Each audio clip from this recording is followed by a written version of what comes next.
Magandang araw mga ka-MC Daily. Kapag pinag-uusapan ang mga delikadong hayop, kadalasang naiisip natin ang mga leyon, tigre, buwaya, at iba pang malalaki at mababangis na nilalang. Pero alam nyo ba na hindi lahat ng pinakamapanganib na hayop sa mundo ay malalaki o nakakatakot ang itsura? Sa katunayan, may mga hayop na kasya lang sa palad o halos hindi mo mapapansin, pero responsable sa napakaraming pagkakasawi ng tao bawat taon.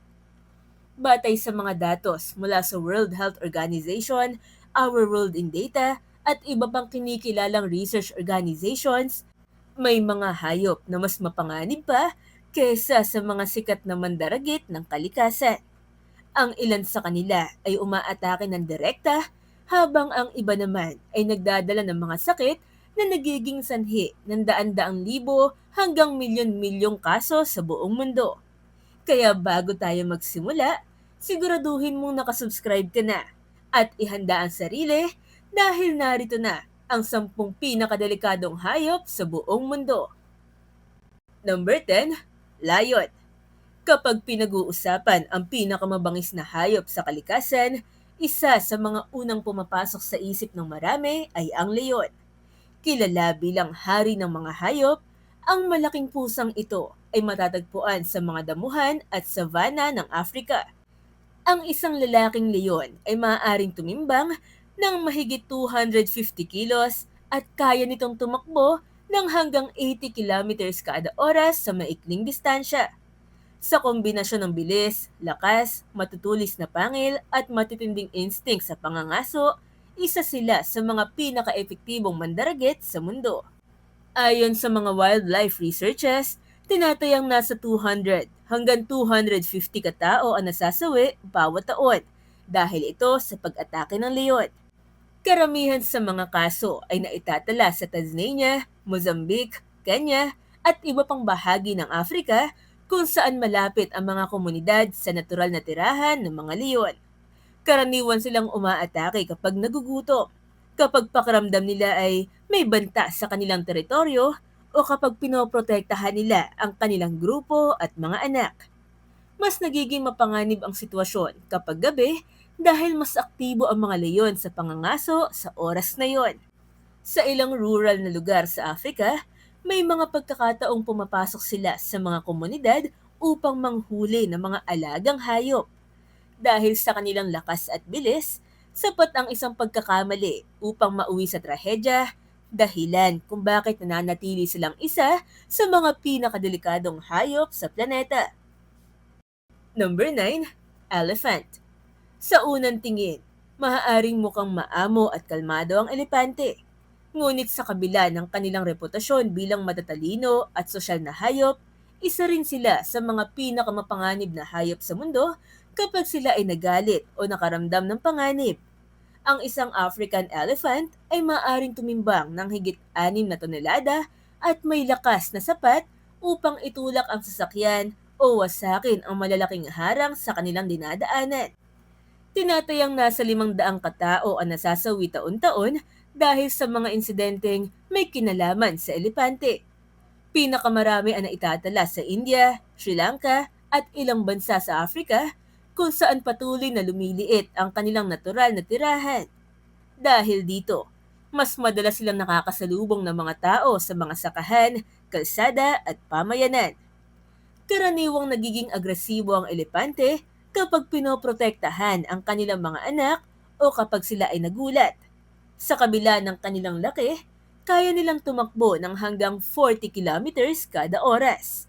Kapag nagsimula silang sumugod, napakahirap silang pigilan o takasan. Dahilan upang mapasama sila sa listahan ng mga pinakadelikadong hayop sa mundo.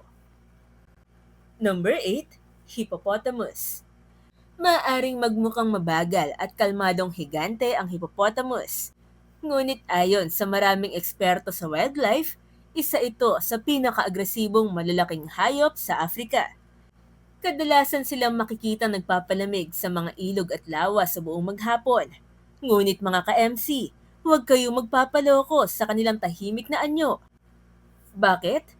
Dahil tinatayang nasa 500 hanggang 1,000 katao lang naman ang nasasawi bawat taon dahil sa mga pag-atake ng hippopotamus.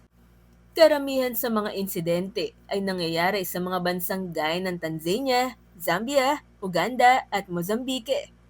Madalas silang umaatake sa mga mangingisda, bangkero at mga taong napapalapit sa kanilang teritoryo sa tubig.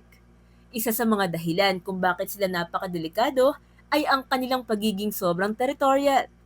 Kapag may pumasok sa kanilang espasyo, maaari silang sumugod ng walang babala.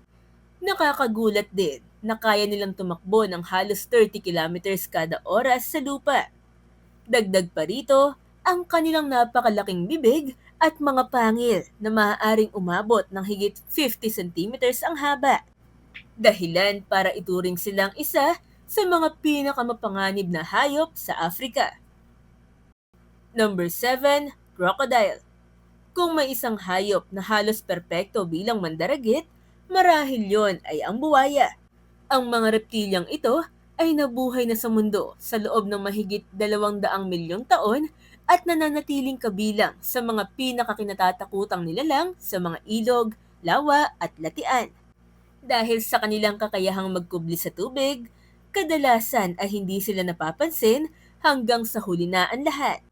Ayon sa mga pagtataya, humigit kumulang 1,000 katao ang nasasawi bawat taon dahil sa mga buwaya. Ang Nile crocodile sa Africa at saltwater crocodile sa Asia at Australia ang kabilang sa mga species na may pinakamaraming naitatalang insidente. Karamihan sa mga biktima ay ang mga taong naliligo, nangingisda o kumukuha ng tubig sa mga lugar na tinitirhan ng mga buwaya. Isa sa kanilang pinakamalaking kalamangan ay ang kanilang pasensya.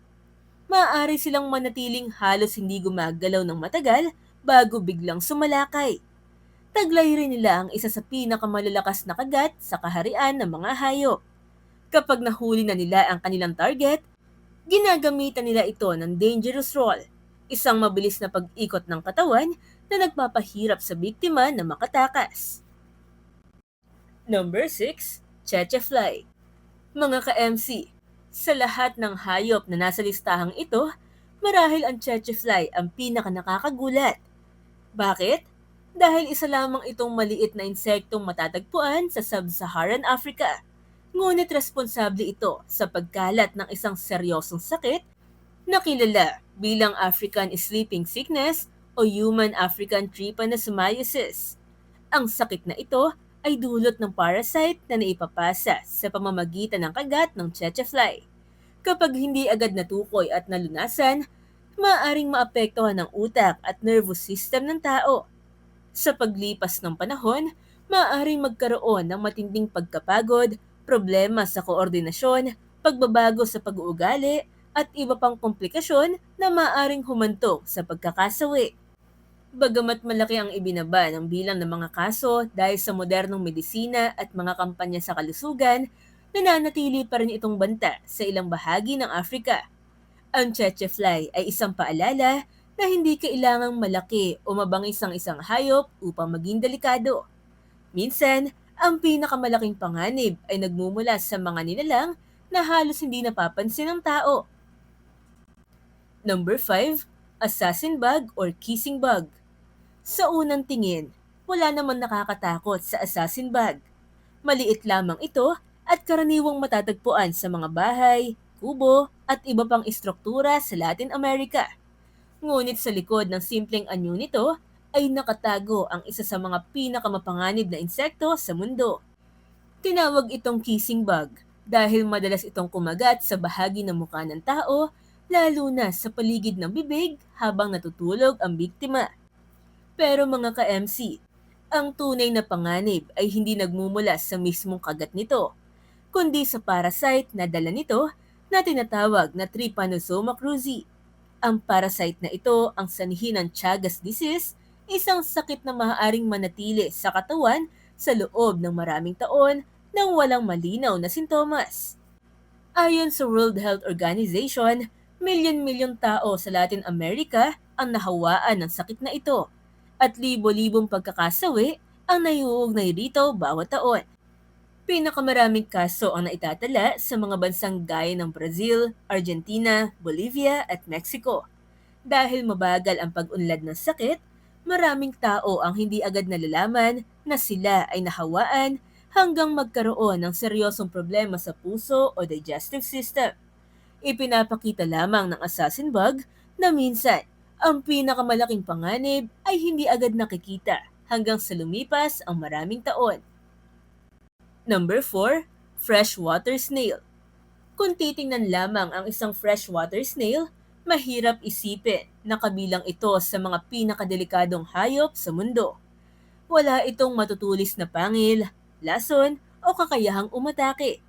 Ngunit ayon sa World Health Organization, ang maliliit na kuhol na ito ay may mahalagang papel sa pagkalat ng schistosomiasis, isa sa mga pinakamapanganib na parasitic diseases sa mundo. Ang freshwater snail ay nagsisilbing host ng parasite na responsable sa sakit na ito. Kapag ang mga tao ay naligo, naglaba o lumusong sa kontaminadong tubig tabang, maaaring makapasok ang parasite sa kanilang balat.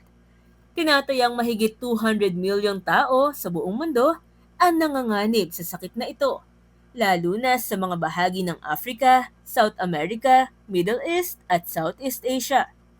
Libo-libong pagkakasawi ang naiuugnay sa schistosomiasis bawat taon, lalo na sa mga lugar na limitado ang akses sa malinis na tubig at serbisyong pangkalusugan. Bagamat tila inosente ang hayop na ito, ang epekto ng sakit na dala ng parasite na konektado rito ay sapat upang mailagay ito sa ikaapat na pwesto sa ating listahan.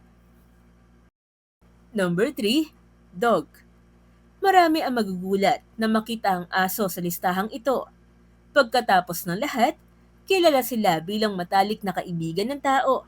Sila ang bantay ng tahanan, kasama sa paglalakbay, at bahagi na ng maraming pamilya sa buong mundo.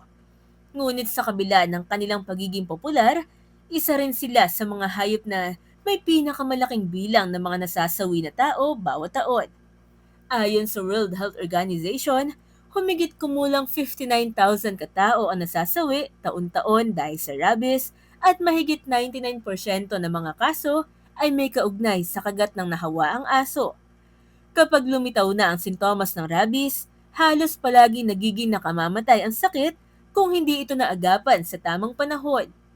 Pinakamaraming kaso ang naitala sa Asia at Africa, kung saan may malaking populasyon ng mga asong gala at limitado ang akses sa bakuna. Dahil dito, kahit isang hayop na kilala sa katapatan at pagmamahal ay maaaring maging seryosong banta kapag nagdala ito ng isang mapanganib na sakit. Ang aso ay isang malinaw na halimbawa na hindi lahat ng panganib ay nakikita sa panlabas na anyo ng isang hayop. Number 2, snake.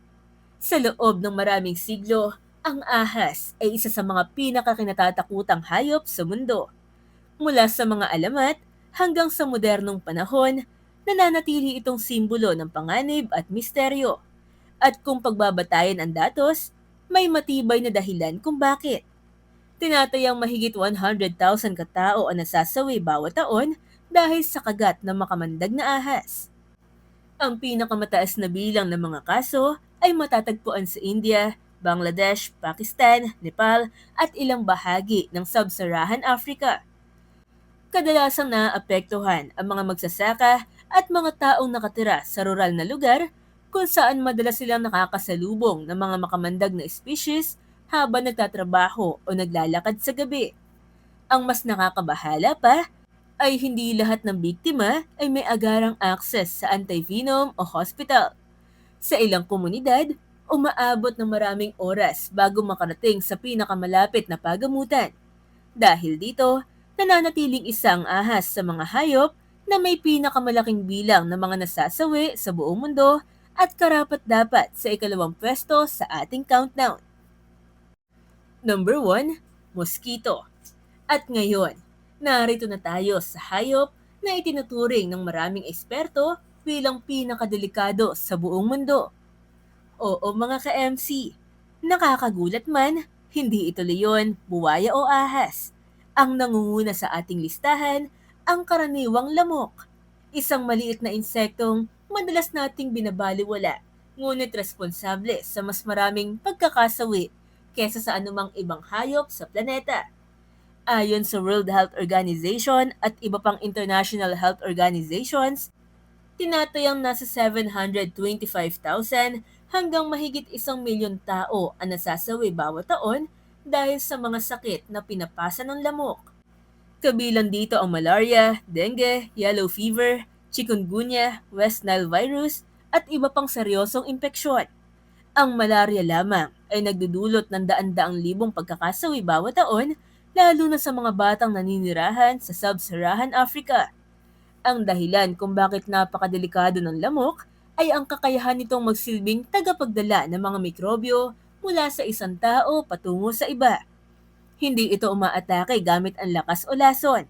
Isang simpleng kagat lamang ang sapat upang maipasa ang mga sakit na nakakaapekto sa milyon-milyong tao taon-taon. Sa kabila ng laki nitong kasya sa dulo ng daliri, wala ni isang hayop sa mundo ang nakapantay sa bilang ng mga nasasawing tao na naiuugnay sa lamok. Kaya naman, hindi nakapagtatakang ito ang opisyal na top 1 sa pinakadelikadong hayop sa buong mundo. At yan na nga mga ka-MC ang ating listahan ng 10 pinakadelikadong hayop sa buong mundo. Nakakagulat isipin na hindi ang pinakamalaki o pinakamabangis na hayop ang nangunguna sa listahan, ano? Sa halip, ilan sa mga pinakamaliliit na nilalang sa kalikasan ang responsable sa pinakamaraming pagkakasawi ng tao bawat taon. Isa lamang itong paalala na sa mundo ng kalikasan, hindi dapat husgahan ang panganib batay lamang sa laki o itsura. Ngayon, gusto naming marinig ang inyong opinyon. Alin sa mga hayop na nasa listahan ang pinakanakagulat para sa inyo? Kung sakaling makaharap kayo ng isa sa mga hayop na to, alin ang pinakaayaw niyong makasalubong? At sa tingin nyo, may iba pa bang hayop na dapat mapasama sa listahang ito? Ibahagi nyo naman ang inyong sagot sa comment section. At huwag kalimutan i-like, mag-subscribe at i-share ang video para sa mas marami pang nakakagulat na countdown videos. Maraming salamat sa panonood mga ka-MC. Hanggang sa muli, see ya!